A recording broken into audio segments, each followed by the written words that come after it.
I am Devil Driven, and welcome to Team Leviathan Gaming's Starter Deck Budget Guide for Scoia'Tael. Before we jump into the video, the newest addition to the Starter Deck Budget Series and Crafting Guide was written and created by Nimrafel, Hippopotamus, Wasubi, Art Sharp, and the Keyer. All information can be found in greater detail at teamleviathangaming.com/crafting.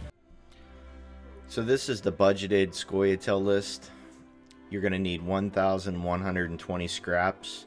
We went with Broover, Overfill Evangel. Broover just has more versatility with his movement. There's cards that in the deck that possibly could get moved and you can move them back.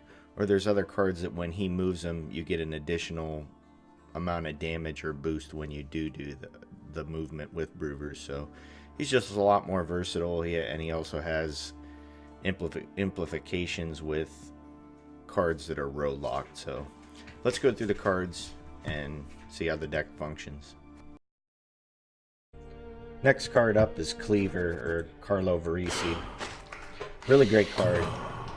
He's 3 strength, 10 provisions. Deploy melee. Damage an enemy unit by 1 for every card in your hand. This card depreciates in value the longer it stays in your hand, but the value that it can give you on removing an engine or possibly just taking out your opponent's first play if they tactical advantage it is massive. This card's going to really help you out if you're on red coin. Even if you're on blue coin, it's able to do the damage that you need as long as you have the correct amount of cards in hand. If there's a 5 strength unit on the board and you got 6 cards in hand, he can take that out for you. Just remember though, like I said, he's going to lose value the longer you keep this card in your hand. If it feels like you're being bled or your opponent is won round 1 and he's playing more cards round 2, you're probably going to want to play this before he, is only hitting for like 1 or 2 strength.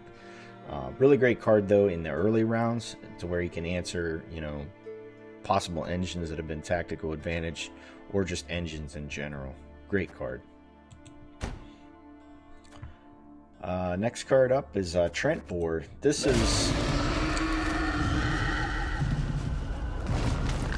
card here, it's kind of like the Botchling of Scoia'Tael. Really great card. It's order, melee. Move Trent Board to the row and heal it. Order ranged, move Trent Board to the melee row and damage an enemy unit by 2. So you're always going to want to play this on ranged first so that you can move it up and do the 2 damage. And then if they can't kill this, if they can't do 5 damage to it, he's going to go back to the other row and heal itself. Really great card. It's got a 1 cool turn down on it, cooldown. So if they can't kill this, it's just going to constantly get value over time. It's a really great card. And you can even too use this with Broover's ability. If you play it on range, move it up, he can move it back, and you could do that again for another 2 damage, and you buffed it up. So with Broover's ability, he can stick on the board a little bit easier and just really wreak havoc on your opponent's board. It is targeted damage too, so you can pick the unit you want to hit with it. Really great card. Next card up, Dennis Cranmer. He's another really great card, a nice finisher. You can play him on melee, boost 2 adjacent units. He's 4 strength, 8 provisions. So if you're able to do this right here, he automatically plays for his provisions. And this is going to pair up really well with your Mahakam defenders because you can bump them up by 2 and then possibly, get them to start growing 1 a turn. Really great engine play. Or you can go ranged and you boost that entire row. So if it feels like you want to get that big swing, you don't need things to be on the melee unit specific or the melee row specific. Just start stacking on ranged and drop this as your last turn and buff that whole board up for a huge swing. It's buffing up cards like your defenders as well. It's buffing up stuff like Pavko Gale to protect them. It's just really, really great versatile card, huge swing. It's an engine starter. Really great card. Next card we added for the crafting was Morin. Morin's just a really nice versatile card. She's 5 strength, 7 provisions. Deploy on melee, she does 2 damage. So she's doing her full provisions of, you know, 5 strength, 2 damage. That might be taking out an engine that you can already knock down for maybe your leader ability. She also has the ability to deploy ranged and lock a unit. So if it is some type of unit with orders, say they have like maybe a Selkirk or something like that and they don't have full test, you can lock that and then they can't play that leader ability. She's just a really nice versatile card, really great craft. You're definitely not going to feel sad about crafting more, and great card. And then the last card we added, there's 2 copies of Hawker Smuggler. Hawker Smugglers are 4 strength, 6 provisions, melee locked, so you have to play this card on melee. If your opponent moves it, you can move it back with your leader ability, but and then it'll start doing its ability again. But at the end of every turn, it's going to boost a random unit in your hand by 1. This is called carryover, meaning you're putting strength into your hand for cards you might not play this round, but later on they're gaining strength. So every time this thing sits on the board, it's going to buff a card in your hand, possibly protecting an engine, possibly boosting up one of your Mahakam defenders to where you can play it, and it's going to start ramping up as well. These cards are really great. They need an answer immediately. Your opponent's going to see them, and they're going to remove them because they don't want you to carry over strength. You're gaining more strength in your hand than you already... You're putting more strength on gold cards that are already really powerful. Great card. Now we'll go into the Thronebreaker version of the deck. The last cards that we added are the Vryhed Brigades. These cards, they're 3 strength, 5 provisions, deploy, damage a random enemy unit by 2. Whenever Vryhed Brigade is moved to the other row, repeat its deploy ability. So you can move this card with Brewer, it goes up 2, it does 2 damage. You also have the Vryhed Dragoons, you can move them, you play the Dragoon on ranged, you move the Brigade, and then it does an additional damage. So this plays for 5, and then it gives another 2 here.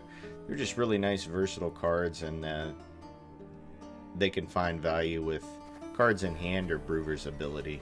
Pretty great cards. Now we'll go into the budgeted version, Thronebreaker version. These cards, some of these cards you get free with Thronebreaker, so if you love Gwent, if you love The Witcher and you haven't played Thronebreaker yet, definitely check it out, but we'll go through that next. So this is our budgeted Thronebreaker list. You're going to need 1,420 scraps to get this up and running.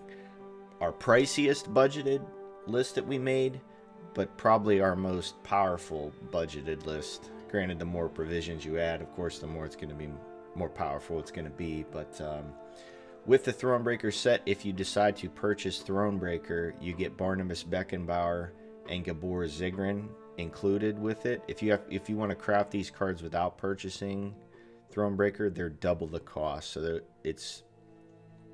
we mostly included this list because if you purchase Thronebreaker, you get these 2 really great cards included with the Thronebreaker purchase.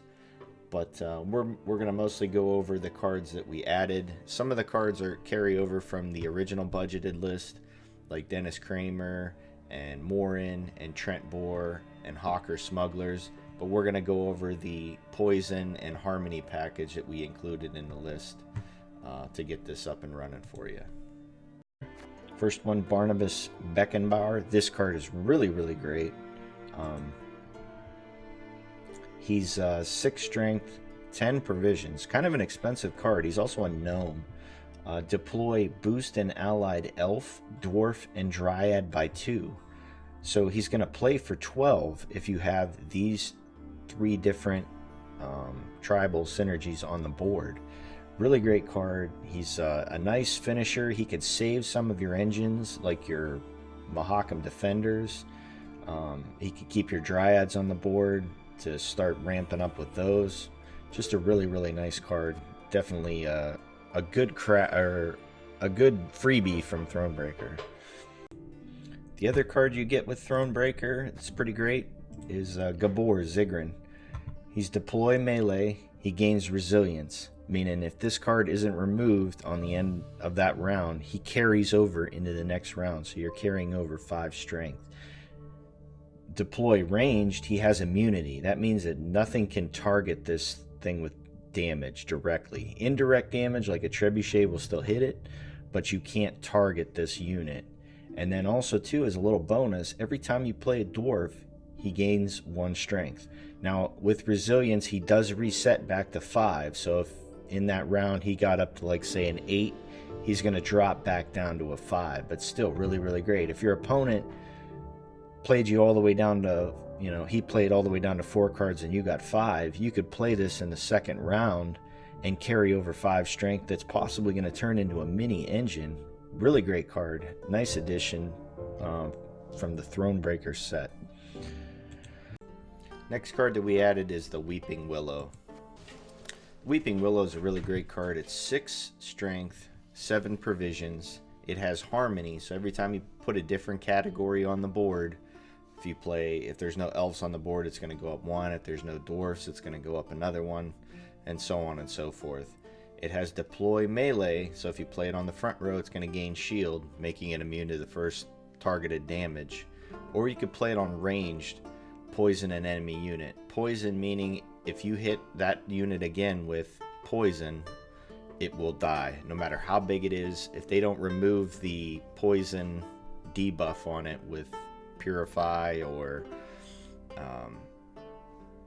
something like that, you're going to be able to kill that unit the next turn, as long as you have another poison unit in hand, which the Dryad Rangers should take care of that for you. Really great card. Versatile cards. I love cards that have these melee and ranged abilities that are completely different. Always nice to have options in a list. Next card that we added, the Half-Elf Hunters. This is part of the Harmony package that we added. It's 3 strength, 6 provisions, Harmony. So every time you play a different category on the board, you could play that a Dryad on this. As long as there's no Dryads, it'll go up to a 4. You play a Trent, it's going to go up to a 5. Just a nice versatile card, a ramp card, similar to Monsters Thrives mechanic, but not as potent, but the units already start out a little bit higher. So it also has deploy, spawn a Elven Deadeye to this row, so you get it plays for its full 6 provisions, and then it has the ability to possibly ramp up a little bit more. Harmony is a really great tag for Scoia'Tael, and it can definitely get out of control if your opponent doesn't have a lot of removal. The next cards that we added help flesh out the poison package, the Dryad Rangers. The Dryad Rangers are 3 strength, 5 provisions. They have harmony, so every time you play a different category, once again, you play a dwarf, this goes up to a 4. Mostly this is put in as part of the poison package. It has deploy, damage an enemy unit by 2, and give it poison. So if that unit already has poison, if you put it on with one of the other Dryad Rangers or the Willow, you can completely destroy that unit. So if that unit's like a 15, 16 strength unit, you completely take it out with two tags from the poison. These cards are just really, really great for removal purposes. And your opponent has to have a Purify or some type of other answer for that poison, or that unit is completely destroyed. And the last card that we added, the Dryad Fledglings. Dryad Fledglings are 4 strength, 4 provisions, and they just have harmony. These are a nice opener play. You play this, granted it's only 4 strength, so it might get removed, but you're not that sad about it because there's other cards you want to stick on the board that you don't want your opponent to remove. But if they don't, you play this, then you play a Half-Elf Hunter, this goes up 1, then you play a Dwarf, this goes up to a 6, the Half-Elf Hunter goes up to a 4, and you just steamroll into this harmony / like thrive synergy that Scoia'Tael has with this harmony tag. Really great card. It's a nice opener. Like I said, it helps you just to start ramping up your points quickly. But that's the budgeted list for Scoia'Tael. Check out Team Leviathan Gaming for updated meta snapshots and deck guides, and check this channel every day for new content. Thank you guys for watching, and good luck.